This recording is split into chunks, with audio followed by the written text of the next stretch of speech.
Hey, how we doing? Good morning, everybody. You know what time it is. It is time for the morning show. Hope you all having a good start to your Thursday. Yeah, I don't always know what day it is, but I know today is Thursday. What's up, chat? Arminder, Peter, Dawson, Dr. Horton, CC Bus, Per. I'm just gonna call you Per from now on. I don't really know how to pronounce the rest of that. Phil, Project. Oh no, projected animal. I don't know what that is. Bama Mike, Jana, what's up?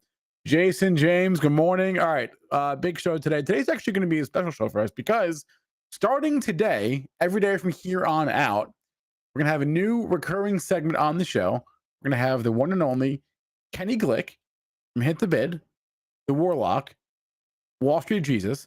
Is going to come on this show every day for about 5 or so minutes. Talk about what he's trading, what he's watching, what he's doing, and then he'll head on out to his live trading. So that'll be today at like 8:50, 55 for a couple minutes, right before our first guest of the day, which will be Frank Cappelleri. And it is Thursday, so we'll have Sean on the show. So a lot going on today. We got Kenny, we got Frank, we got Sean. I know Strazza wants to talk about the stress test. Stress tests are always interesting because even if you fail, you kind of pass in a way, right? So we'll talk about it. I think it's good fodder. We got some earnings. Walgreens. Oh my God, Walgreens! What a disaster.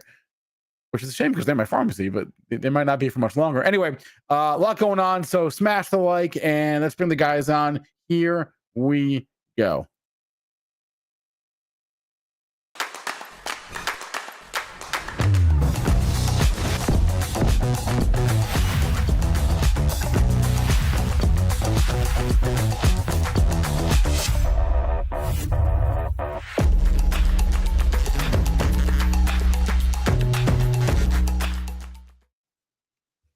Can you smell that? You guys smell that? No. Oh, yeah. I actually had a guy come over yesterday to help with my computer. He had a really, really bad BO. No. And I didn't know how to tell him. No. So it's lingering. No. No. No. Fresh batch of monthly candlesticks baking in the oven. Baking in the oven, fellas. Baking in the oven. See that? Okay. Take a whiff. We got a fresh batch coming in here tomorrow. Mm-hmm. Fresh monthly candlesticks coming in hot. And for those of you who are into such things as quarterly candlesticks, you get those too. Now, here's the catch. Tomorrow, early on, we start to get the commodity futures monthly candles. You start to get the international monthly candles starting tomorrow morning and tomorrow afternoon. By 4 o'clock, you'll have all the U.S. stocks and indexes monthly candles. But you don't get crypto till Sunday. So, you know, first world problems. Yeah. Yeah. I mean, we say this every month. It's a good exercise to zoom out. Yes. There's nothing more valuable to my approach than the monthly candlesticks. I say it every month. I wish I had been doing this 20 years ago. When did I start doing this? I probably started doing this 10. I don't know. A little bit more. Probably 12, 13 years ago. Probably 12, 13 years ago. It's great. Underrated. It takes 10 minutes. I mean, it takes me longer because I'm OCD, but for regular people, 10 minutes, 15 minutes, right? Come on. I mean, Okay. you should be looking at longer term candles every time you analyze anything, right? You pull up a stock today that you like. You want to look at the daily, but then you also want to look at the weekly and the monthly. Yeah, and we do that. And still, with as much of that as we do, because you're right, I'm still going through these things every month being like, that thing's still going up, huh? Or, that's still going down. All right. You know? Yeah. I mean, even still with everything you said, it's still like, whoa. Like, whoa. Why don't you hit that bumper and let's hit the markets there, Those Mr. charts are Spencer like, Israel. whoa. All right.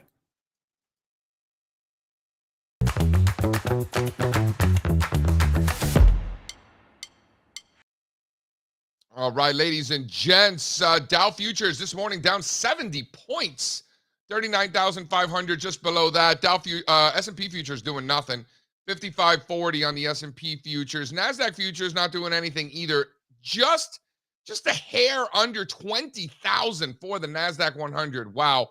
Bond futures are flat, under 119 for 30-year bond futures. Crude oil futures up again, pushing 81.5, up 0.5%. Copper futures up 1/3%, just under 440. Gold up 0.75%, 23.30 for gold today. Silver 29.5, still under 30, but up almost a full percent on the day. Volatility index back under 13 for the VIX. And then over in the old funny money, Bitcoin up slightly this morning, 0.5%, 61,100 for Bitcoin. Ethereum up 1% and change, 3,400 and change for Ethereum. Solana just under 140, up 1.5%. Binance still under 600, flat on the day, 572 for Binance. Total crypto market cap, Spencer Israel, 2.215 trillion in market capitalization. Just hanging around the same area. I'm sick of the 2.2s and 2.3s. Yeah, 2.2s, 2.3s. That's where we're at. So we got a big conference call on Monday. Monthly charts, premium members of All-Star Charts will be there. I hope you are there too. But I want to give a little preview. I did a little cheating. I cheated. You do this every month. You always say you don't, and then you do. It's not true. I used to yell at Strazza because he is like a serial cheater when it comes to monthly candlesticks. I historically am not a serial cheater, but in recent months have taken some peaks. That's all. Took some peaks. No big deal. Strazza does this every time. But I'm not overthinking it. And there's only 2 days left in the month. Number one. Number two, we're looking at charts going back 26 years. So what happens over the next 48 hours is not going to dramatically change what's been happening over the last 26 years. Right? Yeah. Is that right? I mean, you can look at them halfway through the month. You could look at them every day, and it just gives you an idea. You just have to be mindful of the fact that they're not complete yet, and that they're subject. You're looking at them halfway through the month. You should just get somebody smack you. I couldn't disagree with you more. I know, and I always tell you that's a dumb move. You're wasting brain energy. So you get to see stuff as it's happening. If you peek at monthlies, right, and you have like a monthly MACD indicator, for example, you could see 2 weeks into the month, we're getting a monthly MACD cross here. Stuff like that. No, I don't like it. Here's one. What about the argument? Slide 2, please, Spencer Israel, if you will. What about the argument that can be made here that what took place in June, which we're still in, for the NASDAQ 100 was the beginning of a new leg higher for the NASDAQ, and not this parabolic top that I keep being told about on the interwebs, but in fact, the beginning of a new leg higher. How do you feel about that, Strazza? You think that's possible? I think the new leg higher began in January. I think what you're trying to say using a fib, I think you would just use the prior cycle highs, right? I see what you're saying, but you're saying NASDAQ 100 fresh breakout while weekly RSI is overbought? I don't know. Doesn't feel like it, right? Does momentum historically get overbought in uptrends? You get better entries when you're not buying overbought readings. Nobody's talking about entering a trade. Nobody's talking about buying the NASDAQ 100 here.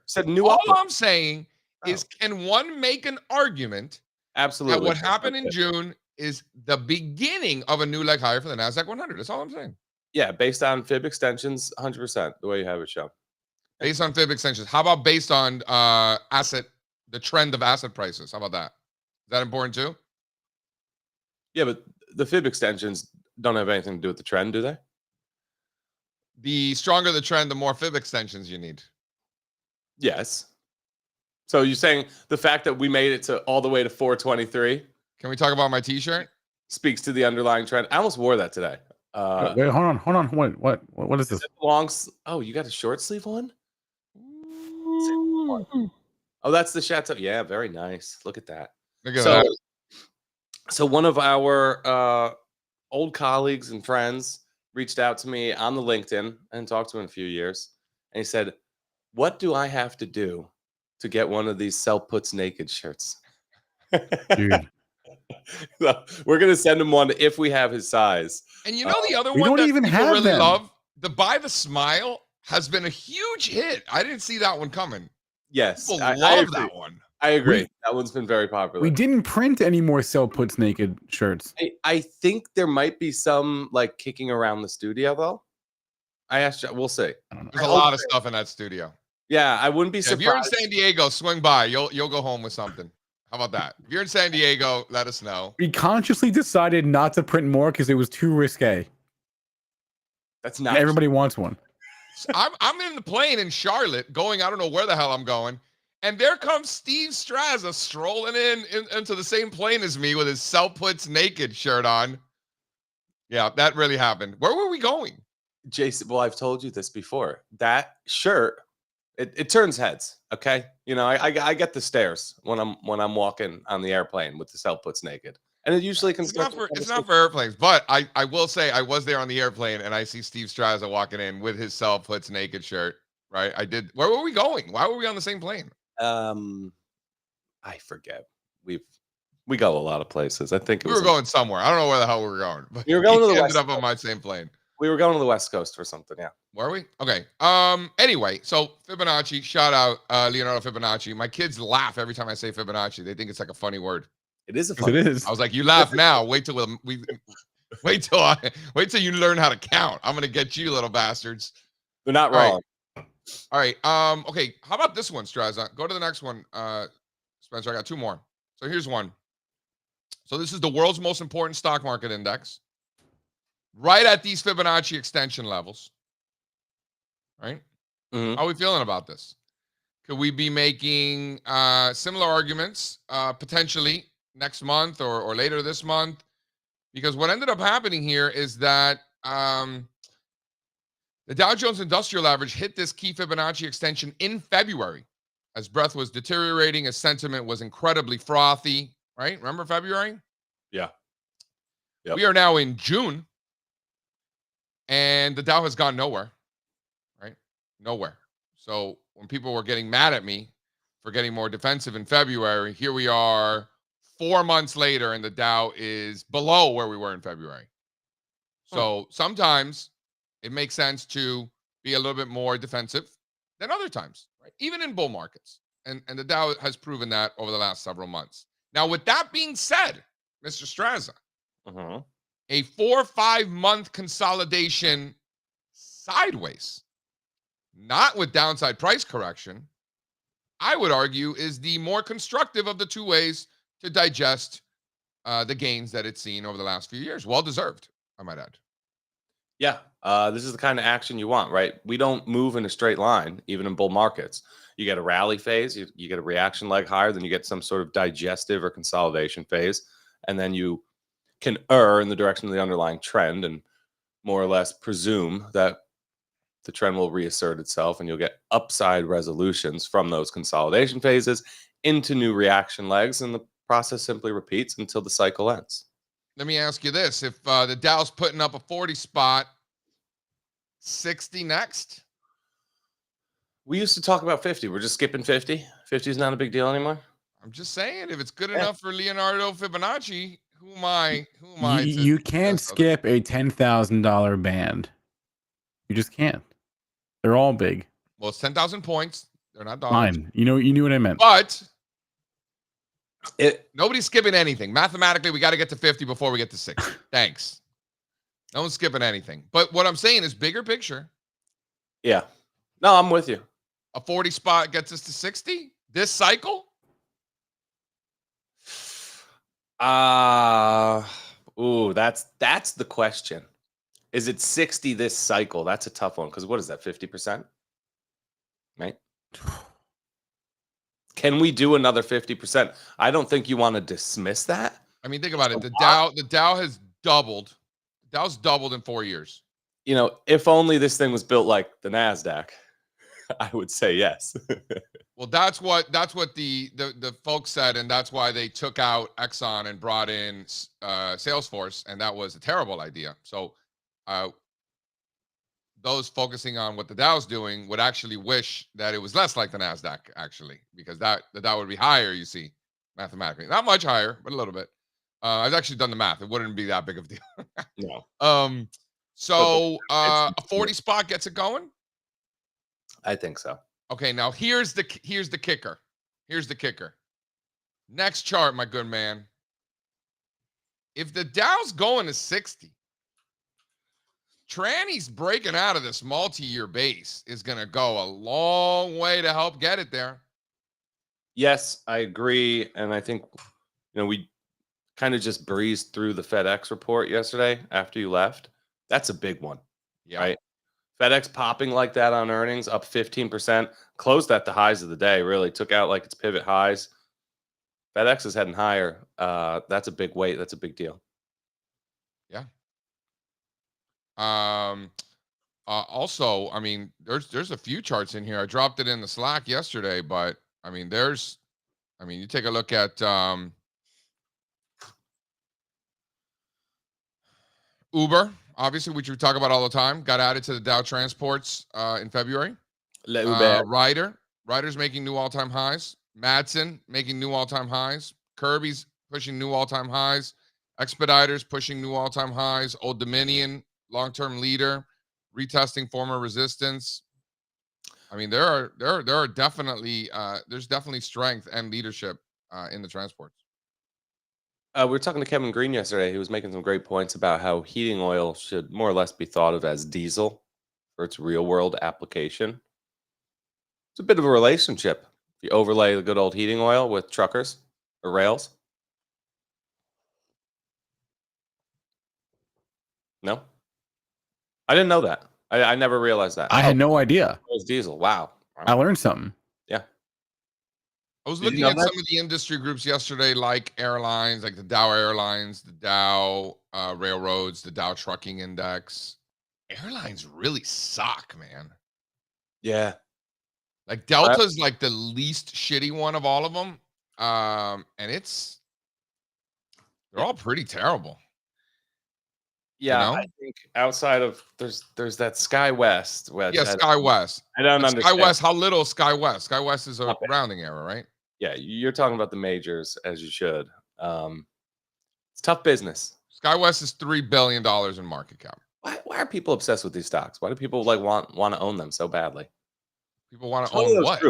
It's one Nobody of those, wants to own airlines, bro. They get talked about too much. Like they should be like talked about never. Like we should talk about because they're such a disaster. Yeah, but because people who don't know, it's like talking about the Knicks. Like there's always something. No. Like they're always screwing something up. Like you know what I mean? Like that's true. But also, people who don't know better think airlines. We need them to survive and function as a society. So how could it be bad, right? We need a lot of things that become public utilities. Right. Hey, what'd you think of the? Speaking of the Knicks, what'd you think of the draft? Snooze fest. Boring. Fell asleep. So was it just a really weak? Was it just a really weak draft? Yeah, I fell asleep. Yeah, It's not good. Stefan Castle was a nobody in stores, but he was good enough to be picked 4th overall. He was the 6th man in UConn. Apparently, it was like how Bronny did that James happen? didn't get drafted. No, Bronny did not get drafted. Last night? The draft is. There's more today. The Heat got a center, which moves Bam to the 4. So look out. Well, did you see who the Knicks drafted? No. Yeah, some French guy. Somebody else from Villanova? No, isn't this guy from Miami? Keyshawn George? They traded. There was a trade. I don't know, honestly. Yeah. They drafted a guy and then traded him right away. Yeah, they drafted a shooting guard from Miami. Yeah, hair guy.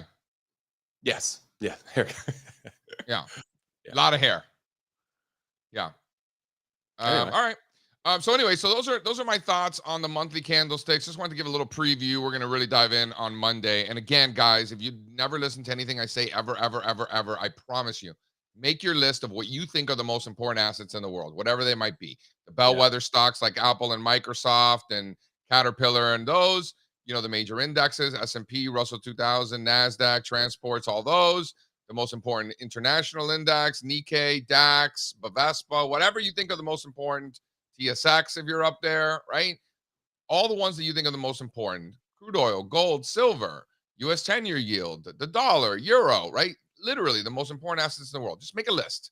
And if you don't want to make a list, email me, I'll send you mine.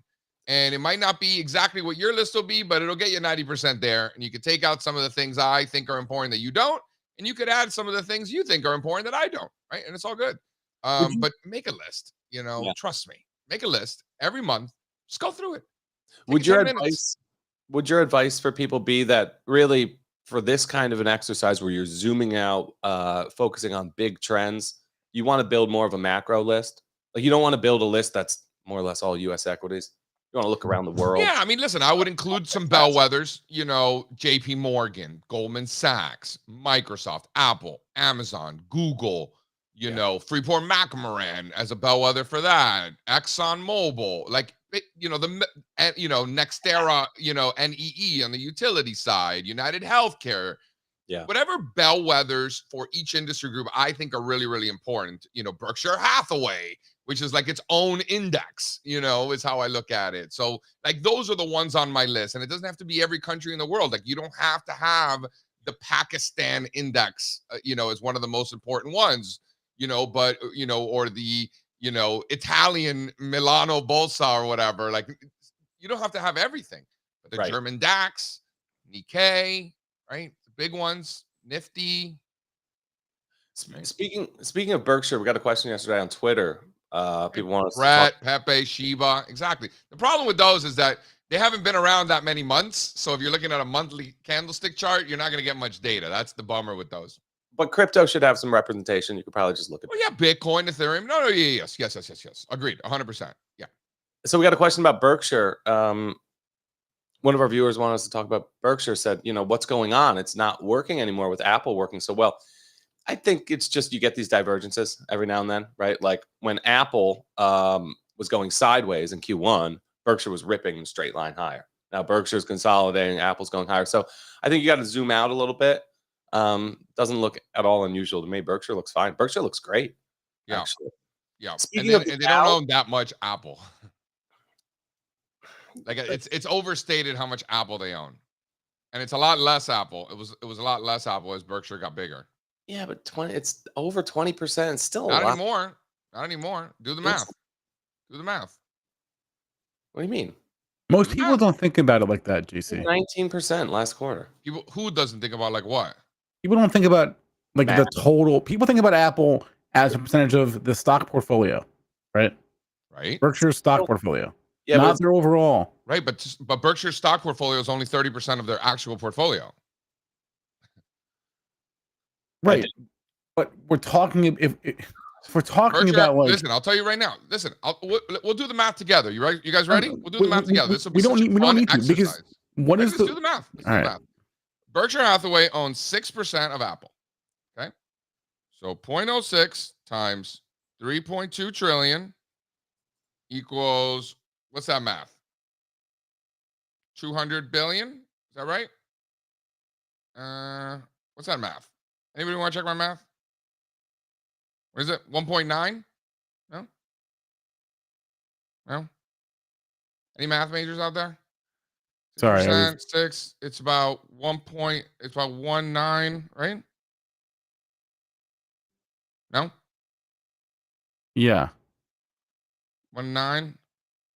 But people talk about Apple in the context of the stock portfolio, right? And because it's people are very. It's the problem is that people don't understand that there's a stock portfolio and then there's a private portfolio that's twice as big. But it's different than having a wholly owned subsidiary. It's different. Berkshire's making allocation choices in their portfolio. They're not making any decisions regarding Geico or whatever other. Yeah, but the point is that Berkshire Hathaway doesn't own that much Apple. Like people think it's like, oh, Berkshire Hathaway is all Apple. No, it's not that much. All right, I think we're both right. I think we're both right here. No, you're right that people are dumb, and I'm right that Berkshire Hathaway doesn't own that much Apple.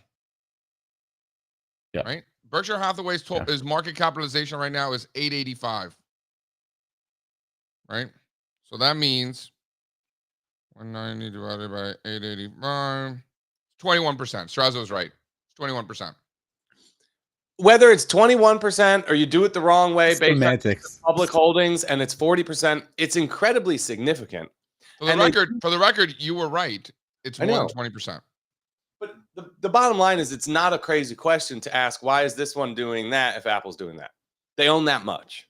Because Berkshire Hathaway, I don't know if you guys have noticed, doesn't trade with technology. No, Trades with financials and industrials. Yeah. Trades with cyclicals. It trades with insurance. Trades with insurance, right. Trades with financials, trades with industrials, doesn't trade like tech. Yep. Which when tech was struggling, Berkshire Hathaway was doing great. But you know what? Tech's doing great, and Berkshire Hathaway's kind of hanging out. Don't we have enough indexes and funds and conglomerates that trade like technology? Isn't it nice to have one that trades like industrials and financials? I like that about Berkshire.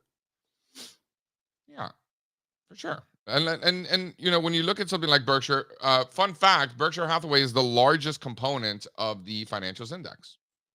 And I know you're being a bit facetious, but they own an insane amount. They own more Apple than anybody has ever owned in the history of Apple. It's a lot of Apple that they own. Yeah, all right. They own like $200 billion worth of Apple. Almost. That's bigger than most stocks. That's right.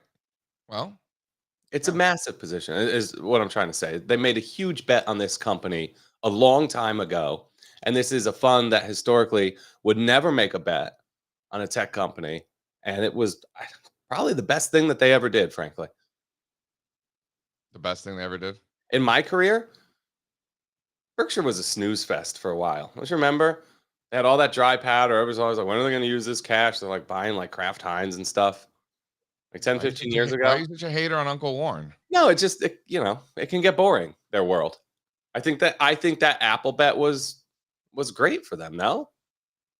Like looking back, don't you think Warren would say that's one of the best things we ever did? Maybe. I don't know when did they buy them? When did they start buying them? What's the vibe at the shareholder meeting, Spencer, on the Apple position? Everyone does he love always wants to know what are you doing with it? Are you scared? Are you concerned it's too much? That's all. The vibe is everyone knows, I think, that if not for Apple, the vibes would be so different, right? So I think everyone is like appreciative of the Apple. I think it was 2016, Strazza? They started buying. I think it's been almost 10 years, so that sounds right. Yeah. Yeah. Crazy to think that too. It's been a while, but yeah. Yeah. Okay, so we'll bring on oh man, now this is awkward. So we have Frank here and we have Kenny here. So what should we do? we got to have Kenny on around 8:50. So Frank's I know. here. Well, Kenny was doing a certain other show and he was distracted. All right. Well, we'll get him in here tomorrow. Bring in Frank. Frank Cap, are you around? Yeah, Frank's here. All right. And then maybe we'll do Kenny after. We'll see. I don't know. We'll YOLO it. Frank Cappelleri. Let's do it. Jay, we've been friends for a long time. Make the call. I mean, this is pretty professional, guys. Nice show you got going here. Frank, what's up, my man? Morning, guys. How are you? Doing Frank, well. it has been too long since we've seen your face on here. It has, right? Well, I see you guys' faces every morning, though, so I'm good. It's a good face, Frank. It's a good face you have there, buddy. Frank, monthly candlesticks tomorrow. I get very excited about it. I'm wondering if it's anything that you care about or not. No, I never look at those. You guys? and obviously very important. You know, it's funny. Some of the, I think in particular for some of these areas that are not making new highs just yet, like for instance, one of the charts we were talking about in the piece this morning was an XOP oil exploration, right? And so you look at that and it's in this downtrend, it's trying to come back, but you blow it all the way, zoom all the way out over multiple years. And it's just this massive potential bullish pattern forming, right, that not many people are looking at. You just see this continue to fail and crude oil continuing to flounder a little bit, but that's what's there. And you have to, I think, see all sides, even if you don't trade those long-term or short-term for that matter. You just understand what the setup is and what other people could be seeing. And that could sometimes mean, a move can go against you in a major way and not really affect the bigger term, the larger term structure. We're dealing with a little bit of tech issues. You're on a little bit of a Frank, we can't hear you, buddy. Think we can make it work? Let's see. I really want to hear what Frank has to say. I'm sure what he's saying is very smart and intelligent. Nothing. I think he just said it's totally fine to peak at the monthlies. Did you hear that right? No. No? That's what you said, right, Frank? Can you guys hear me now?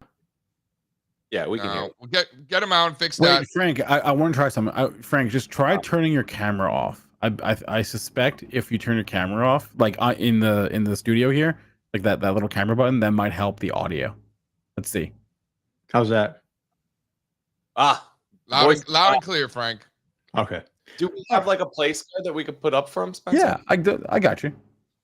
Yeah, All right, Frank, talk to me. So tell me about these monthly candles. What do they mean to you? So what we're talking about is you have to have a perspective, no matter if you're looking at short-term or long-term. And so the one example I was talking about was the XOP, oil and gas exploration ETF. And so as you look at that, it looks like the XLE, it looks like crude oil just kind of trying to break a downtrend line over the last few months. But if you blow that out over a few years, very big bullish pattern I really pay attention to, because sometimes you just lose perspective. A lot of people here maybe swing traders or of trading, but at the same time, we need to hear, or we need to see, the bigger perspective here, because you can have a major breakout happening at any time. So you're talking about this monster base. Yes. We bottomed, ripped higher, really working up the right-hand side of it now. Frank, what is the weighting in the indexes? How does that factor into your thinking here? I should say the lack of weighting in energy. 3% of the S&Ps in energy, 2% of the Dow, 0% of the NASDAQ. Do you think that's part of the catalyst and part of that unwind that can get it going? I think so. I also think the other part of it is that we shouldn't be too concerned about the weighting. If we're looking for interesting opportunities, right? We hear a lot about the biggest names driving everything, but at the same time, as you guys know, looking for any type of pattern, whether it's coming from a mega cap name or something else, that's what we want to really look at, right? And so, again, if we're just screening for the biggest names, the ones making new highs, I think we miss opportunities along the way. Things are potentially coming back. All right, Frank, we're losing you again, buddy. Listen, we'll get you back on. Try to fix your internet. We'll get you back. Don't worry. Sorry, Frank. Yeah. That's a bummer. I know. I was really looking forward to that. Here's what I'm thinking. The explorers and the producers, right? Isn't it interesting that that's where he started the conversation about energy? Do you think he did that because that's the offense in the space and he's thinking bullishly? I don't think so. Do you? I don't know. You think that the explorers and producers, you would consider that the offense of the energy space? Why is that? Yeah, the E&Ps. Them and the oil field services at different points in the cycle. Yeah. All right. Do we have Kenny in? And then the refiners. Bring in Kenny. Bring in Kenny. All right, Kenny. I don't have your bumper, so I'm just going to drop you in here, just like a bomb. There he is. Look at that. Boom. Bang. How are you? Buddy? What up? Good morning, fellas. What's shaking? Oh, not much. What are you trading these days? I'm just waiting for something, just like 1999 all over again. We were talking about this the last couple of weeks. It's you just wait for something to show up and you trade it. I am as liquid as I've ever been and loving it. So, yeah. Can you qualify that statement a little bit for us? You said 1999 all over again. Yeah, it's day trading, and it's working. So what was working then, combined with the VWAP trade that I do, you just sit back and you wait for the idea to show up. You trade the chart pattern, You get in, you get out, and by 11:30, I'm off to play pickleball and get my ass kicked by Gladys or somebody named Cheryl. Do you play pickleball? Because I would love to see Kenny on the pickleball court. I actually maybe I don't look like it now, but I used to be a champion paddleball player in Brooklyn. I was in tournaments. I actually had to face my father once in the finals, which was really I'm still not over it 35 years later. But I beat him, by the way. Yeah. But I love pickleball. It's like tennis, paddleball, and ping pong all rolled into one sport. And, yeah, it's like ping pong, but you're on the table. You're on the table. Exactly. So if you know how to slice and you're playing players that aren't that good, you could just curve it away from them and they don't know what's going on. And again, you can really tell somebody if they don't know how to play or not. You got to be able to serve 90% accuracy. If you can't just get it into the box across the way, you're just not a good player. You don't want to really play with those players. But yeah, but the old ladies, I'm very impressed. I mean, seriously, I play with a woman named Gladys and Cheryl, and they are in such good shape. And I this is the only sport that I ever got hurt. I tore my calf muscle. I went down and I'm crying. She steps over me. You all right there, Sonny? I'm like, I'll kill you, Gladys. Call my wife. I'm crying. I'm calling for the hospital. And it was a mess. And again, luckily it wasn't a complete tear, but I had to wear the boot. Only sport I ever got hurt playing, but I love it. It's fun. My dad still plays. He's pushing 80, so yeah, it's a good time.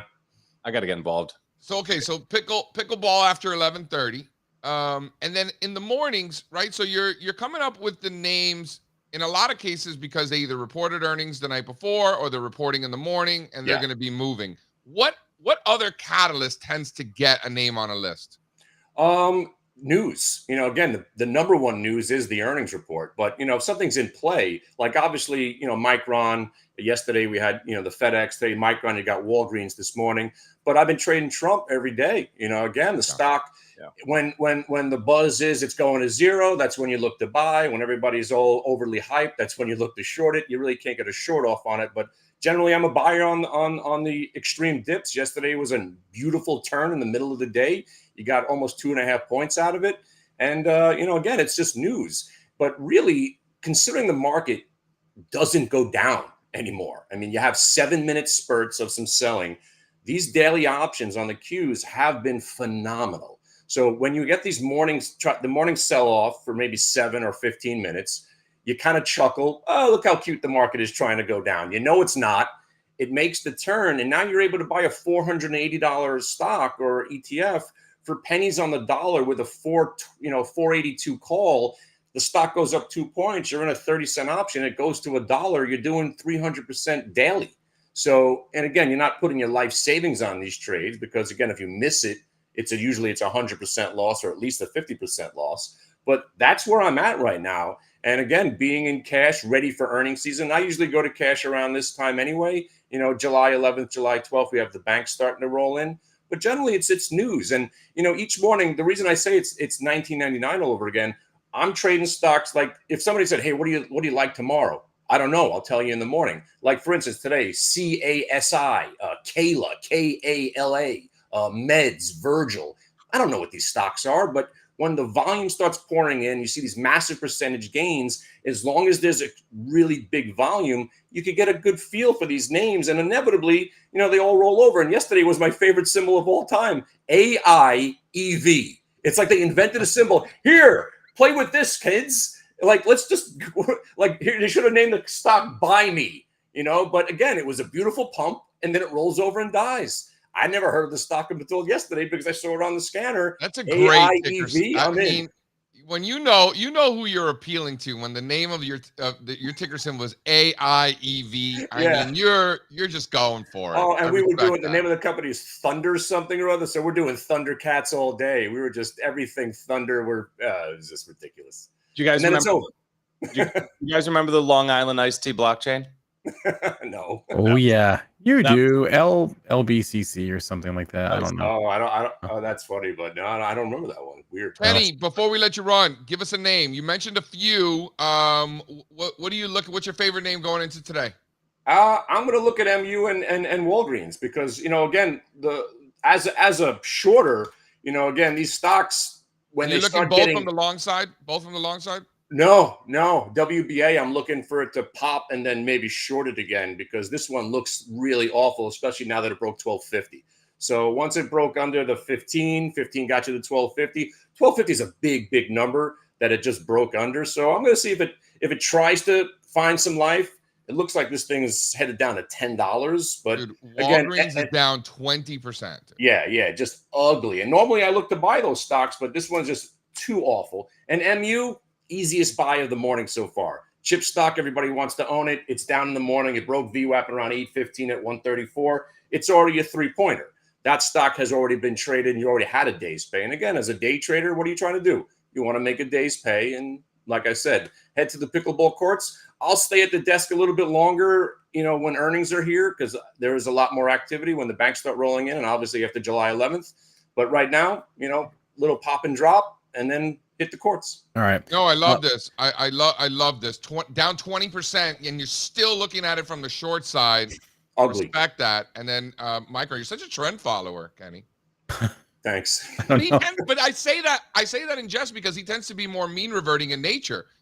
He's looking to buy a dip that's crossing a VWAP. He's looking to sell a rip that's falling below a VWAP. In this case, he's going with the trend on both. Yeah, well, MU's down. MU is the classic. Down on numbers, look for it to break VWAP, buy it. That's underlying the uptrend, trade. bigger picture. Yeah, phenomenal trade so far on the MU. And again, WBA, where I was just talking with Dennis Stick, there was massive bids at the 1250. They tried to defend it, and they smashed right through it. So that's pretty ugly. Again, that stock is ugly. But good luck. I might be on both sides at one point today. So little scalp for a long trade, and then crush it back down to where it's probably going. Love it, Kenny. Make sure you get a good stretch in, buddy. All right, we don't need Gladys kicking your ass again. I know. She's mocking me every time I'm on the court now. Oh, you're the guy, right? Yeah, I'm the guy. All right. Guys, if you want Kenny's watch list, I just dropped a link in the chat. It's pinned to the top. You get it every day. Sign up right there. See what Kenny is watching and trading every single day. All right, buddy. Thanks a lot, Kenny. Later, guys. Good luck, everybody. Thanks, Kenny. And he's gone. All right. Excellent. Spencer, I think that we need to discuss this Walgreens. I don't know. We got some breaking news in crypto land. What is the breaking news? Solana looks awesome. Yeah, Van Eck just filed for a Solana ETF. All right. That's it. I mean, I'm thrilled about it. I liked it against 130, obviously. Shout out Jan Van Eck. You know that he is a wine nerd. Yes. I don't think that was that's not really news to the market though, right? When we expect I said no, it's not. So nice pop anyway. We've seen these moves come undone pretty quickly by now, right? Happened with Ethereum on its last announcement. So we'll see. It's interesting. Walgreens. I'm interested in the Walgreens. Here, throw this. All right. It's funny you say that because Fonz goes, "Hey, do you want me to put together a Walgreens chart?" And I thought, no, because the guys don't really care about Walgreens. But then I looked at the numbers, and oh my goodness, it's so bad. Why would you so bad? Why would you assume you care about Walgreens? Why would you not care? Because it's not in the Dow, and it's like a small. I don't even know what the market cap is anymore, but it's low. You know that this is a healthcare stock? Yeah. Isn't it ridiculous? Like they could call it what they want, but this is a staple for me, right? It is in the process of making new 27-year lows. So this is its lowest level since 1997. Relative trend's already been at record lows, as you could see that in the lower pane. Their revenue numbers weren't bad. What was bad about the report? It beat top line. Okay, fine. Why do Strazza? Why do all these companies suck so much? Like you got me there. Like, what is the problem? I think it's hard to be a pharmacy these days. I think that the world has changed, and having brick and mortar locations is just a huge risk, particularly in metropolitan areas. I think that they have a ton of that, obviously. Yeah, I mean, walk into a Walgreens in Manhattan. Oh my God. Walk into a Walgreens in Manhattan. If you don't have a key, you can't buy anything. More secure than a bank. Try not to do that. It's sad. It's really sad. Like you want like a toothbrush that vibrates, God forbid, you got to go find somebody to open up the case. It's the whole. Only Strazza has a toothbrush vibrator. No, I'm just saying, but like there's no need for them anymore. We all have that. Like nobody wants to go into those stores. You're going to buy the stuff on the internet anyway. So I think that's really what happened. They said they're going to downsize significantly. They have like 8,600 store locations right now. So what exactly does that mean? How many stores do they close? I don't know, but I think this was a long time coming. How many stores are they going to close? Great question. They didn't really say. They didn't say. But it could be as much as 25% of their stores. That's a lot of stores. That's, yeah. Jonathan, is the Sonic toothbrush the one that shoots the like it's like the floss while you're brushing? Is that? I think I got one of those. You guys do the water pick? I've never done the water pick. It feels funny in my mouth. It's pretty awesome, man. Yeah? It's pretty awesome. My dentist tells me my gums and teeth are looking great. Really? Wow. Yeah. I want gums. All right. Yeah, it's pretty good. I'm not gonna lie. My mother-in-law gave it to me. I've heard because I guess she was doing business with that company. I don't know if it's Sonic or not. Jonathan wants to confirm, but it is awesome. I'm an Oral-B guy. Big Oral-B guy. Yeah. So are pharmacies going to go the way of brick and mortar banks, wherein like most people don't go to the bank ever, maybe like once a year, and then pharmacy could be the same way. If you need some special hand holding, you go to the pharmacy. Otherwise, it's all delivery. I would encourage everyone to go to a bank and just like walk in and check it out so you can see just how depressing it is. Go get a macchiato. Like, go check it out. Just like walk into a bank, just like look around. Macchiato. It's really depressing. I think yeah, Spencer, though, right? Like I think you want to have some sort of footprint where everybody's got one within 30 miles that they can go to if they really need help, and only old people are going to do that, and then the rest of the world just more or less stops going. But the problem with these pharmacies is they never planned for that. They never planned for an online presence. They put all their eggs in the brick and mortar basket, and now look at their stock prices. What I'll say is, pharmacy Walgreens is my pharmacy, and I had to go like once a month to get refill, and more times than not, I'm buying something else. I'll buy myself a bottle of green tea or whatever. Like usually that's happening. So they're going to lose all that, right? Because I'm on the verge of switching at this point. I think it's too bad because I'm the same way. Like we have one right across the street. Yeah. It's far closer than any grocery store, and I'm there a couple times a week. Like we're there for everything. And they have everything, and that's nice. But it's just the model hasn't been working for too long now. And then think about it too this way, right? Like they're losing pharmacy business, so they're getting hit on both sides, right? All the HIMs and the teledocs and all the online stuff. That's not helping their business models either. They need people to go into the pharmacy and pick up their drugs. Yep. All right, 9:20. We'll have Sean hop in a few. There's a few more things to discuss, though. We have a Micron chart. You want to talk about that? Micron is in the red, as Kenny said this morning. Last I saw is down 4%, 4 or 5%, somewhere in that range. On their report last night, which was okay. I mean, the earnings was good. The top line sales was good. The guidance was good. I mean, it was in line, right? It was in line. They didn't like blow it away, but it wasn't bad. This base is just so good. It's so good. So we actually, I think they said all bullish things, but it looks like the stock was sold a little bit last night. It's probably still down a bit, right? But everything they said was wildly bullish, right? That's just kind of what you're getting with these AI stocks now. They got to say some really bullish stuff to get rewarded because they ramp up into all these. Was this an annual shareholder meeting? No, this was earnings, right? Yeah. Oh, so they said that they have like sold out all the RAM that they currently have in inventory and all this stuff, and gave some really nice, I guess, guidance for the future. Good. So everything sounded nice to me. We were sitting around last night thinking to ourselves, if you're a semiconductor and your stock price can't rise in this environment, you're probably a good short. Is that fair? JC, are you following my logic? I am. I'm picking up what you're putting down. Who are you talking about? Semiconductor. And you can't get it done in this environment. If you're making new lows, something like you want to throw up the IPG Photonics and also share. We had a good one on the short report yesterday. So we had one on the short report yesterday, this Wolfspeed that looked just like Micron. Look up its ticker symbol Wolf with an O. It looked just like Micron probably a year ago. failed to break out of its dot-com bubble base and is now all the way at the lower bounds. You have the long-term chart? I don't. I do.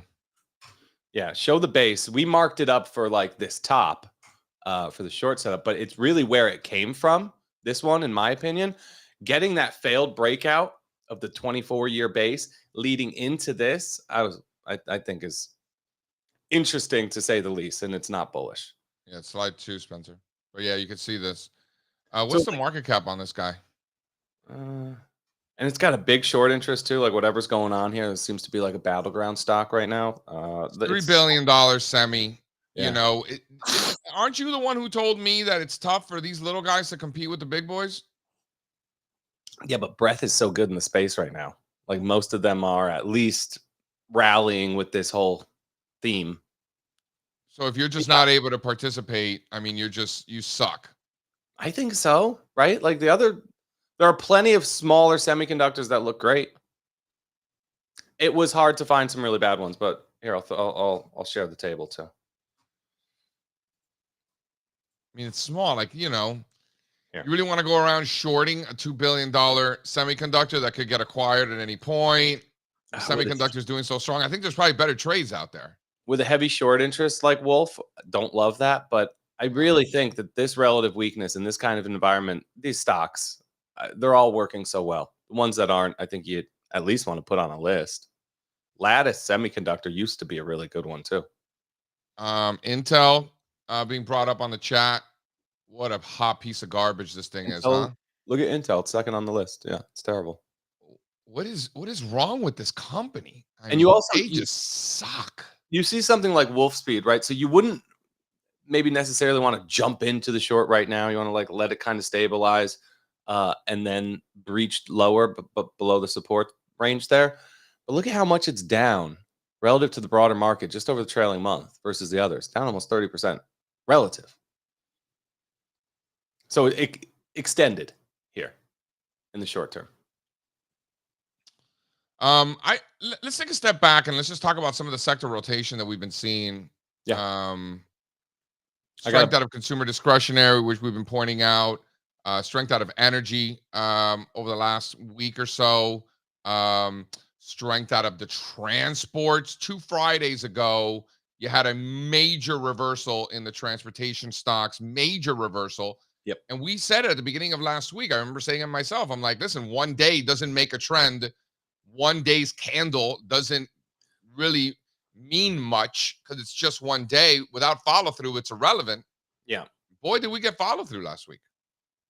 And I think too, when you think of rotational opportunities in this market, it doesn't have to be out of one sector and into others. We can get rotation within a sector too. So I think like the tech trade, the leadership trade has been so thin. It's been Mag 7 and semiconductors this year, right? I think you look at software, you look at cloud computing, you look at cyber. I have all those charts if you want to throw them up quick, Fonz. Right? They don't look like semiconductors. So maybe, JC, rather than energy or industrials or financials, how about just rotating into other tech stocks that have been... Well, couldn't you argue that some of these consumer discretionary stocks are tech, like Amazon? Yes. Like Tesla? 100%. Yep. So I think you that's part of it, in other words. You could throw subgroups from communications and discretionary into this little theme here. All I do is get made fun of every time I say that I like Tesla a lot higher. I'm not making fun of you. I like it. I think it's fine. You make a face.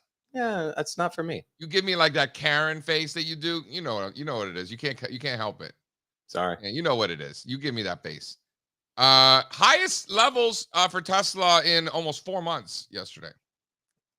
It's still been dead sideways for 2 months. It's up 37% off the lows. Did that in 3 days. All right. So we should hold that against it. No, it's a messy chart, man, and you know it. Is it though, or is it bouncing off that 61.8% retracement of that Every entire day rally? we have this conversation. It's so sloppy. Listen, What conversation, Spencer? This one, this What about very one. What about it? he's good at this, Spencer. He's good at these trades. right? Whether it's trades? the Trump or the Tesla or the super micro, Yeah. to stay away from those situations. I don't need it, right? We have so many. First of all, what does super micro have anything to do with Tesla or Trump? Spencer, what am I trying to say here? I have no idea what super micro has anything to do with Tesla or Trump. No. JC likes the Battleground stocks. That's no secret. Actually, yeah, you like it. You love it. Yes. You know, I'm going to tweet about buying Tesla. I'm going to get a bunch of Twitter hate. I'm going to love it. It's going to make my day. That's right. No. Yeah. Mm-hmm. Why would it make my day to get Twitter hate? First of all, I don't really get that much Twitter hate when I set Twitter on fire. No, I don't. With Tesla? Not really. They're trades that the masses are interested in. And then I like the trades. I like the trades at support that people hate for reasons that have nothing to do with the stock. Things like Palantir, things like Tesla, things like the Trump, like just things in general that people just are very upset with and let their emotions get the best of them. You know, they say you shouldn't kick someone when they're down, but the truth is that's actually the best time to kick them when they're down, right? That's just the truth. I think that's that's what we try to do here. Right? I sometimes I wonder why I'm friends with you when you say wait, that. speaking of Battleground stuff, hold on. It's mean. It's just mean. What? Oh, me, Mr. Short Squeeze guy over here is mean. Yeah, what you're doing with buying these stocks with high short interest is that you're squeezing, you're ruining people's lives, Strazza. People's families are blowing up because you're squeezing them out of their position. I'm gonna get you Tagovailoa jersey and just put Hawk on the back. I'm gonna send it to you. That'll be your jersey for this year. That's funny. No, on the topic of, this is like tangentially related, but if anyone here reads Matt Levine had a good analysis of remember the Berkshire data glitch from like a month ago. Yes. And Berkshire Class A shares went to like $100, and obviously it wasn't real. And all the people that put market orders, not limit, market orders to go buy Berkshire Class A at like $150. And then when the stock came out of the halt, it went up to like 70 grand. Yeah. And they got filled at like 70 grand. And what ended up happening is Interactive Brokers just took on. No, the trades weren't busted. Really? Interactive Brokers just took on those shares. They bought them from their customers. Well, it's the same as busting the trade, right? The trades happened. You tell us, how does that accounting work? The trades happened. You do that? The trades are gonna happen, yeah, but then it happened. The New York Stock Exchange refused to bust the trades. They make your account whole as if it didn't happen. Yes, they made accounts whole. Listen, Interactive Brokers took on the liability. Not all brokers like to do that. Yeah. Like you really, I know it seems like this is a commodity business and they're all the same. Wall Street's weird, man. You want a broker that you maybe have a relationship with because different people get treated in different ways. There's no like policy for this stuff. It's completely up to their discretion. And somebody like Schwab could say, go, sorry. And maybe somebody who's a smaller professional broker. Like Thank you, Sean. I was off by 0. Did I say 70 grand? I meant 700 grand. That's what I meant to say. So trying to buy a stock for $100 and it get filled at $700,000. Not a fun day. Anyway, before we bring Sean on, Steve, did you want to talk about the stress test? We had a very unusual thing happen last night. I don't know if you saw it. I don't like your take. Like you called this fodder? Yeah, it's fodder. No, it's not. No. Do you remember a time when these banks were not allowed to pay dividends? Do you know why that was? What is fodder? Like, it doesn't matter. He's saying it's noise, right? I mean, kind of. It's gotten to a point where, yes, they're all well capitalized now, but not long ago, I don't know, 6-7 years ago, Citigroup still was not allowed to pay a dividend, right? Because of their stress test results. So it's not a nothing burger. Is that true? They don't let Citigroup pay a dividend? Oh, now they do. Citigroup has no business paying any dividends to anybody. It was always, let's pay attention to the stress test results because we want to know if Citi can pay a dividend finally. Yeah. Wait, so, did you see what JP Morgan did last night? Did they move a lot? No, they issued a press release at 11:15 p.m. Why? What'd they say? Because they think the Fed was wrong. They thought the Federal Reserve not underestimated a key measure of income for JP Morgan. They thought JP Morgan came out and said, yeah, we passed the stress test, but actually we think we would have done worse under these conditions. The Fed was wrong. They didn't want them baking good results into the cake. Yeah. Never seen that before. Shout out JP Morgan. Shout out. Big ups to JP Morgan. JP Morgan gets a lot of hate. Jamie Dimon gets a lot of hate. Line go up. Good for them. So, like, just some highlights from it. The banks are well positioned to. This is all from the Fed to weather a severe recession, stay above minimum capital. This is all the same each year at this point. BMO, Citizens Financial, and HSBC have the lowest capital ratios under stress test. Charles Schwab Bank, Bank of New York Mellon, JP Morgan, Morgan Stanley, among the strongest performing banks.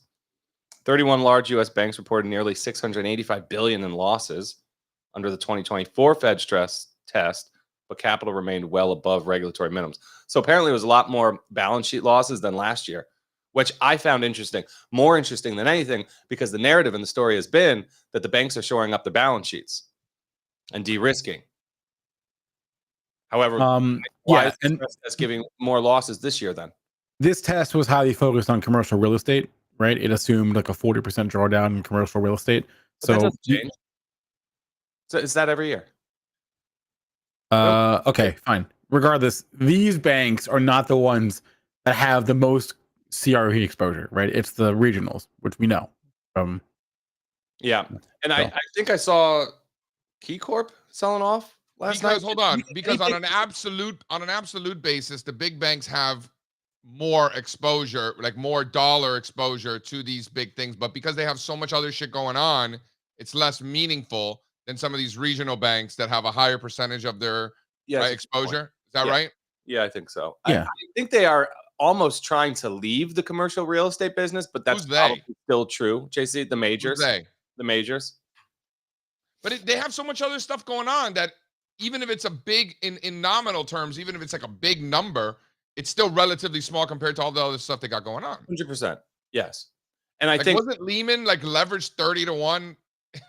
I have no idea. That was before my time. But I think that in general, there's been a shift more towards the private equity companies for private credit and also commercial real estate. They're just taking more of that business. And I think that creates an interesting investing opportunity too. I think a lot of these asset managers have become some very interesting plays. Don't sleep on the asset managers. These charts look incredible. They just added KKR to the S&P 500. This group has arrived. Yeah. Blackstone, Carlyle, Apollo. But the takeaway of the stress test was like, these banks are super duper regulated. They'll probably be okay in an extreme situation. We had 3 of the largest bank failures in our country's history last year, and nobody really batted an eye. All right? Hold on. Yeah. I mean, 3 of the largest bank failures in American history, and the size of these banks were what? But they were. Nothing? They were relevant. No. Well, they were somewhere in between irrelevant and irrelevant. I don't know where. I remember being on TV live with Liz Clayman, and Liz is like, but JC, what about First Republic? And I'm like, First Republic is worth $1 billion. At that point. And that same day, I remember saying, and Microsoft is up $200 billion today. Yeah. And we're sitting here talking about $1 billion. We're talking about practice. No, see, it's Microsoft about is the game. First Republic was practice. Sitting here. No, I'm supposed to be a championship franchise player, right? What is that? And you know this because you lived through the financial crisis. It's not about the size of one company that goes away. It's about the banking system risk that it poses for banks to blow up and bank runs to occur, right? Yeah. It was the run-on risk that was the concern, but the government stepped in, and I don't think that'll ever be a risk again. Sure. Yeah. All I know is I was getting asked about this on live TV, and it was $1 billion. And while that was happening, Microsoft was up $200 billion that day. I'm like, what are we even doing here? Like, what are we doing? What are we talking about? $1 billion. Get out of here. Might as well be 0. What's the difference? No, it's the knock-on effect. They never mattered. They never mattered, and the market has clearly proven that they never mattered. What happened with Silicon Valley Bank last March was so historic for the market. Because that changed. why? Because the government said doesn't matter. You're going to keep your money, folks. Like the people who are banking there are not going to lose their money. They will be talking about this precedent 50 years Yeah. from now, 100 years from now. Like No, this, that's a fair point. I'll give you that one. I'll give you that one. for the Because world. that was a concern. Because like, who in their right mind is going to open up 50 bank accounts because they're only insured up to $500,000? Like, right? Right. Yeah. And that Like, is stupid, right? It's so dumb. So like, what? Anybody with any money has to open up 100 banks. Like, how many people in this world have less than $500,000? Right? Like, you know what I'm saying? Like, think about it. Like, so many of the most important market participants and business professionals have well over $500,000. So you're going to force them to open up bank accounts all over the country? Like, that's the dumbest thing ever. I think it was good policy, but it was forced in the wrong way. Right? It's good policy. Well, this is America. We can't. Our money has to be safe in the bank. Right? Like that's important to capital markets all around the world. Yeah. So I think it was good policy. The way they went about it, though, was a disaster.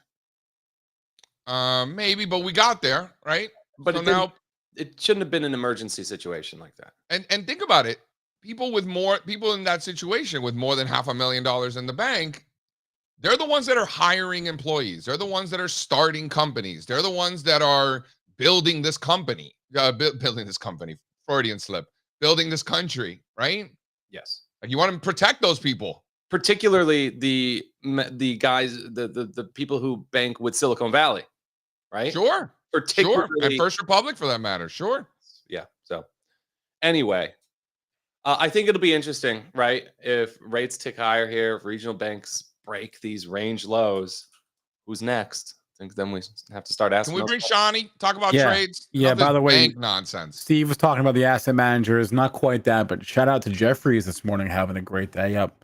Like 6%, and that chart looks. Jeffries is still around. You know which one I'm in? That's been excellent. And yeah, the other one. What? Wait, it's not Jeffries. It's what's the other like boutique? No, I'm in a strange one. I'm in like the private credit play. It's called Hercules Capital. Oh, HTGC. Oh no. Hercules. Yeah. HTGC. That's a good one. They are on top of the private credit trend. Big time. All right. Let's bring Sean on. Please.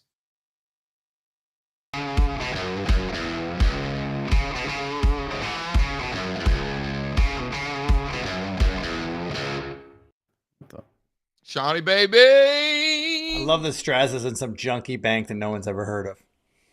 I like that it's called Hercules. Yeah. Love it. Love it. Nobody ever got the best of old Hercules. Sean, I have a question for you. My brim is messed up. Yeah, what's up? Can we look at what the options market is pricing in volatility wise in DJT?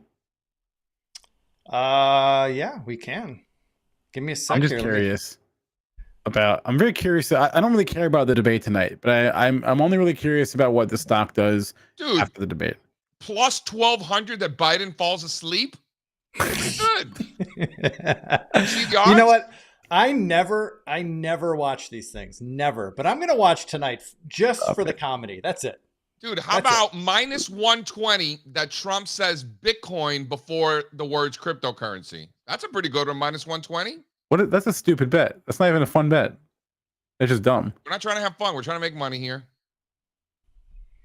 Minus 120 that he says the word Bitcoin before cryptocurrencies. What? I think you parlay that with Sleepy Joe plus 1,200. That's not even all right, whatever. You're going to drug test them before. What does Bitcoin and cryptocurrency have to do with performance enhancing drugs on the debate tonight? Are you serious? Is that a thing? I am.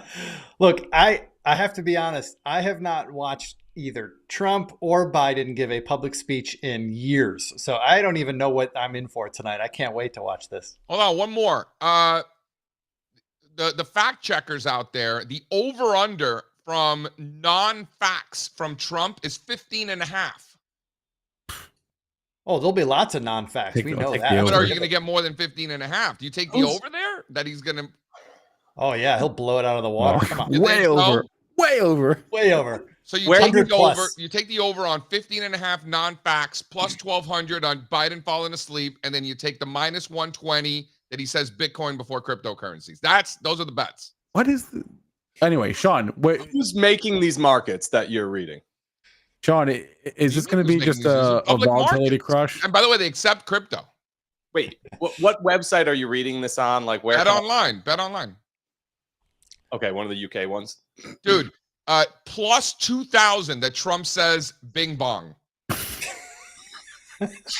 And if Biden says dictator douchebag, plus 5,000. That's not happening. Just say that. If He's not gonna do Biden that. falls, if Biden falling plus 1,000. That's pretty terrible. good odds. That's terrible. And you can't. How do you make a market for this? Right? Imagine making the market on how many mistruths Trump gives. That's Strazza, 15.5. That's a Strazza, gray people can make a market on anything. I used to know a guy in Chicago who he was in the insurance business, and he would insure. You know when you go to like a basketball game and they have like the half court throw at halftime for some random dude in the audience, and if he hits it, he wins $1 million. Yeah, I knew a guy that insured those kind of things. Like that was his whole business. It's unbelievable. That's good business because they Yeah. always pick the worst people to shoot. Like they're not going to pick like the stud high school player. They're going to pick somebody who can barely walk. Well, Like we the found fast guy. We found out from Spencer the other day that they do rig other things at these Definitely. games. Definitely. Throw Hold up on. slide Wait, 2. Spencer asked a question that we have not answered Thank yet. you. So let's Thank answer you. Spencer's question. Hold He on. wanted to Hold on. know- One more. Biden has a 5-second brain freeze plus 1,200. It's pretty good. Oh, I'll take those odds in a heartbeat. I think so. Well, 5 so. seconds That's is a a good long one. time. All right, look, Sorry. Go ahead. the options market in DJT, implied volatility is in the middle of the range that it's been in since this thing started trading. So I don't know if that's giving us a signal either way, Spencer. It's probably a good bet that volatility will come down a little bit following tomorrow or tonight's event, but I don't know. It's not something I would trade. All right. Sorry. Thank you. Sean, let's talk about some of the discussions that we had yesterday. So we like the Amazon trade, breaking out of this base, going out. Volatility's cheap, right? So there's no real reason to get cute. It's kind of one of those buy calls and shut up sort of situations. You know, one thing that we did not discuss, I mentioned it in the research piece that I put out because I thought of it after, but the one thing we didn't discuss is not only is Amazon, in the right space at the right time right now with the big caps surging, and it's making all-time highs, and you guys know I love all-time highs, but it's also got the $200 roll just within reach. That's also a big catalyst for trades like this. So I love Amazon. We got into it yesterday, and I have to admit, JC, it makes me, there's a small part of me that's a little uncomfortable because I feel like I have a large concentration in big cap names right now, larger than I've ever had. I've got Amazon, I've got Google, I've got Tesla, I've got Microsoft. I mean, I can't remember the last time I had all these big names on in my portfolio at one time. Well, Tesla's nowhere near the size of those others. So you got that going for you. It's only 600. It's under 600. So it's not that big. You own bigger companies that you didn't mention. Wasn't there JP Morgan? Don't you have a JP Morgan on? No, I got Bank of America as my bank play right now. Got it.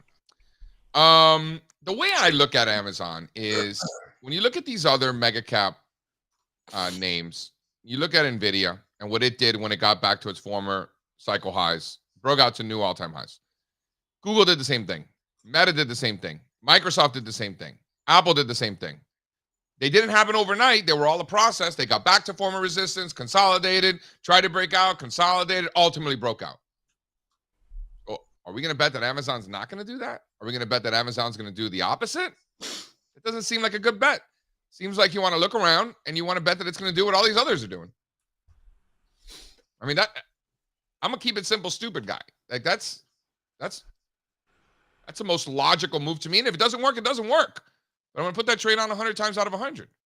I think we want to be looking big time for opportunities in software, cyber, internet, everything that's not semiconductors in the tech space. Everything these that's not have been, semiconductors. Interesting. these groups have been sideways all year. Like, do we want to make the bet software doesn't soon look like semis? No, but Strazza, Amazon, you can argue is you're making the same case, right?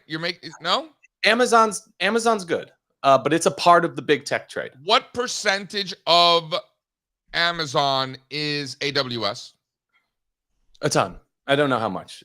Probably 30 or 40%, maybe more. I don't know if it's even half. It might even be half their business by now. Spencer question. Yeah, Amazon's great, but I'm looking at, the software names got taken to the woodshed like a month ago. Look at a chart of Salesforce. Look at a chart of Adobe, Palo Alto earlier this year. Look at ServiceNow, and then look at how that damage has been repaired since. They all bounce back, the ones that were hit the worst. So I think you can pick your spots in those, the ones that have, seen some big corrections this year, or you could pick your spots in the ones that have just been like dead sideways. We have that too. No? You're not getting enough volatility to sell puts to buy calls, though, Sean, right? Generally speaking. Generally speaking, yes, there are more muted juice. But what about like in some of these software stocks going out, way out strikes? Kind of like how you got strikes way out of the money that are juicy in some of these like Bitcoin miners and stuff like that. You don't really have that in software, right? Yeah, I mean, again, it's a case by case basis. I'm not going to make a blanket statement that that's true everywhere, but well, generally, I've looked and it is true. So I would challenge you to perhaps find me a situation where that is untrue. Well, look, generally speaking, when the markets are at all-time highs and VIX is near all-time lows, not all-time lows, but lowest levels in 4 years, you're not going to find a whole lot of juicy premium far out of the money. That's just the way it is. Dawson's talking about how AWS is 74% of operating income, but Amazon's never had any operating income. So then that's a denominator. No, they do now. fallacy. They do now. Yeah, that's not true anymore. Come on. That stopped being true a decade ago. Yeah. What? They're very profitable. Very profitable. Yeah, but didn't they like start making money by accident? They were like, all right. Yeah, that was like 10 years ago. Hold on. It wasn't by accident. They were very deliberate about not making money for 10 years. I think they earned a penny per share by accident once, and then they kept it going. They were deliberate about reinvesting. Jeff Bezos is famous for that. If you go back and read his annual letter in like 1998, he says it in plain English. We do not plan to make money for at least 10 years. It's unbelievable. Right. And if we do, it's going right back into the business. So, right. It's unbelievable. Unbelievable. And it worked. No one thought that would work at the time, but it worked. Do you think Amazon could have done what they did without such a low interest rate, high liquidity environment? Like, could they have survived all those years without making money? I mean, didn't they lose 99% of their value and make it all the way back and then some? I mean, but yeah, my point is they're kind of like a ZERP baby, Well, like, hold on. The low interest rate environment that you're talking about, that started after the financial crisis, right? Yeah. Amazon started in 1997. I mean, the first decade was before the financial crisis, and they were already on their path to doing what they're doing. Yes, I'm sure zero interest rates helped them, but I don't think that's the reason why they're the company they are today. You would have said here in 2008, Amazon's on their path. You would have had no idea, my friend. No idea. You would have said, Amazon? It's a bookstore. Look, history will go back to show us that Amazon did something that no other company has ever done and might not ever do again, right? I mean, they are an anomaly. And it's amazing. And we as a society are all benefiting from it, which is pretty amazing. Yeah. Yeah. What else we got? Hey, did you guys like my online chart? Your online chart? Yeah. What does that mean? See these online retailers? It's time. Show me. It's in the deck funds. Yeah. Sometimes I have fun, All right. Tell me what the hell is going on here. I was just kind of intrigued by the symmetry here. You get a 22-month base, a 10-month markup phase, then you get a little top, a 12-month mark down phase into a 24-month base. I guess I'm asking the question, do we get 10 to 12 months of markup now that this base is resolving higher? The old Eiffel Tower formation.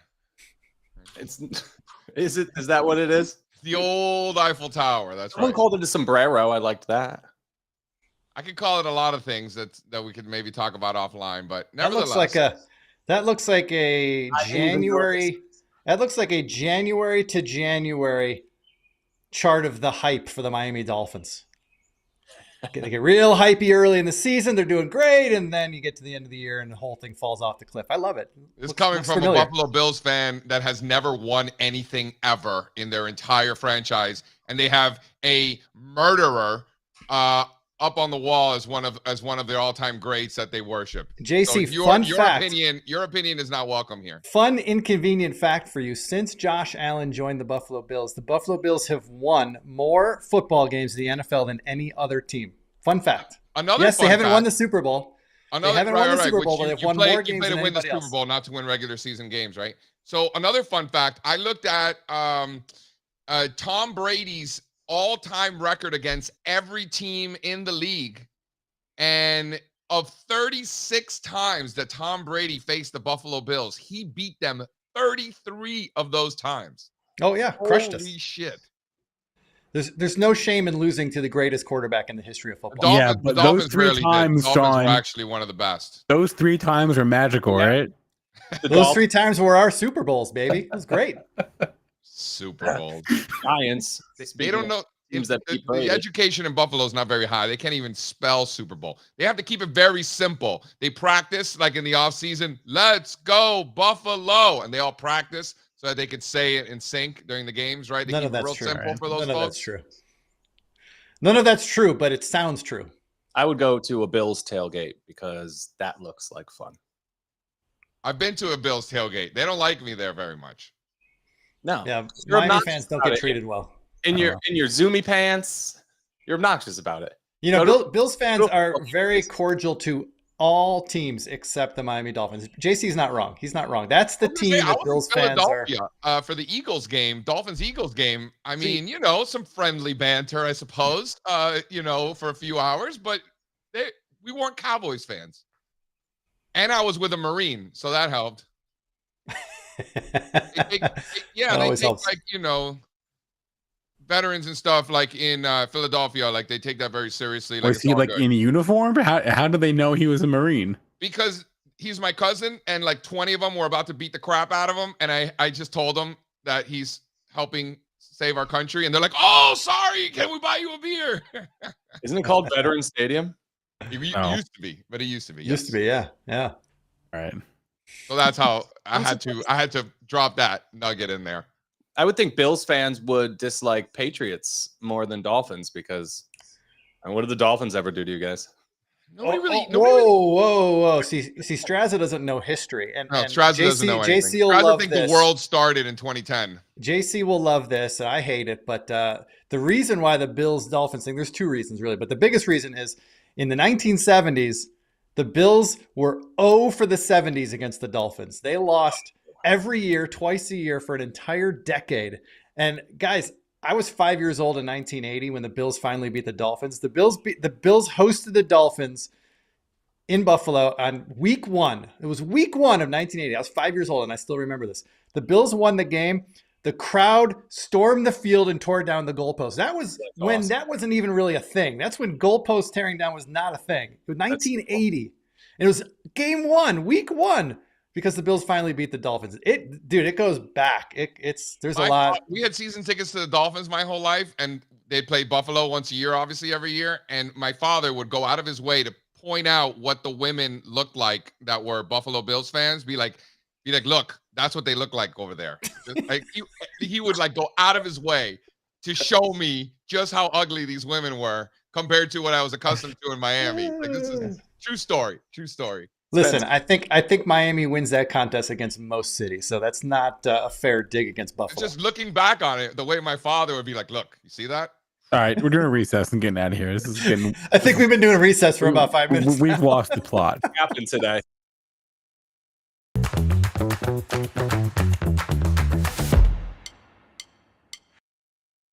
Dude, and the best is back in the day in Joe Robbie Stadium, there was no cover yet. right? So the visiting team would be like in the upper deck in the corner, right? In September in Miami when it's 100 degrees and the sun, literally these people from Buffalo, their skin would be frying like bacon, like this fat white skin, just like frying all afternoon. I'll never forget it. I'll also never forget the very first game at Joe Robbie Stadium hosted the Buffalo Bills, and Jim Kelly and the Buffalo Bills steamrolled you guys. I remember that. It was your home opener, the new stadium. Jim Kelly's the man from Miami. Let's go. Let's go Canes. Jim Kelly, that's my boy. Yeah, I got nothing bad to say about Jim Kelly. I actually have a Jim Kelly jersey. It's a Hurricanes jersey, but respect, mad respect. So since this is a sports talk show here this morning, shout out UConn Huskies, another year of multiple top 15 draft picks in both the NBA and WNBA drafts. So that was fun last night. You must be doing something right over there. I was praying that Cam Spencer would go to the Knicks, and I'm still hoping that he might. But my friends tell me there's really no shot. But we'll see. They finish it tonight, Spencer? Yeah. So speaking of drafts, the NHL draft this weekend is going to be at the Sphere in Las Vegas. That's pretty cool. They have it that quickly after the season, huh? Yeah. That's cool. And I'm very excited for the date tonight. How about the Villanova Wildcats of New York City? Is like a real thing, huh? What now? It's all like Donkey Kong. I'm so excited. The Villanova Wildcats of New York City. Oh, I get it. Hey, and I know since we have some Florida guys here, congrats to those Panthers. I thought they were gonna choke, man. I can't believe that they actually pulled it out in Game 7. I was actually very happy for that coach because, as was covered during those finals, he is the winningest coach in NHL history to not win the Stanley Cup, and to have been in the Stanley Cup last year and lose. And then to be this year being up 3-0 and almost losing. I mean, I can't even imagine what that guy would have been going through if he lost that thing. Unbelievable. So good for him. All right. My recess real fast is if I like to read long, well-reported feature articles about all sorts of things. And if I see one during the week, I'll put it aside and I'll read it that weekend. Right. I've got one that I'm going to read this weekend. I have not read it yet, but it was from Bloomberg. It was out yesterday. In old newspaper parlance, they call this a TikTok, which is basically a story told in chronological order with timestamps to put everything together. So they've got a TikTok of Bill Wang and Archegos and that blow up from a couple of years back. So if you just Google Bloomberg Bill Wang, they've got this beautifully done. It's natural gas? No, this is levered bets in like Viacom. Got it. And a bunch of other stuff. This is the guy that used like some strange derivatives to get exposure that he shouldn't have had. He was like 100x leverage or something crazy. Is this the guy make the crying on YouTube? No. No. This is totally different guy. This is the guy who seeded Kathy Wood. Partially, yes. So anyway, I haven't read it yet. I'll read it this weekend, but it looks incredible. They've got text messages, they've got email, they've got testimony. Wow. It's just like, mwah. Oh. Is there something beautiful about a guy just getting way overextended in enormous leverage, having a last name that sounds like Wang? I mean, come on. It's Wang, not Wang, but I said sounds like Wang. Sounds like Wang.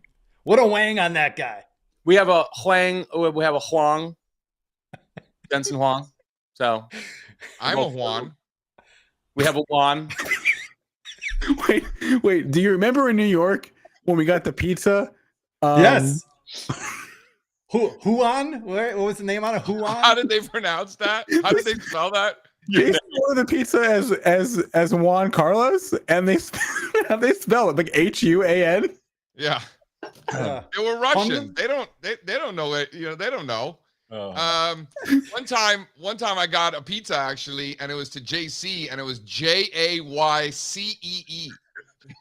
I know JC. That was a good one. We got to end this show, guys. All right, guys, keep it going. This is great. It's Thursday. What do we have on Thursdays? We have options jam session with Sean at noon. We have chat request live with Strazza and Pat at 1, and that's the deal. So smash the like and go make some money. We'll see you guys later. This has been fun. don't take no loss. I don't need no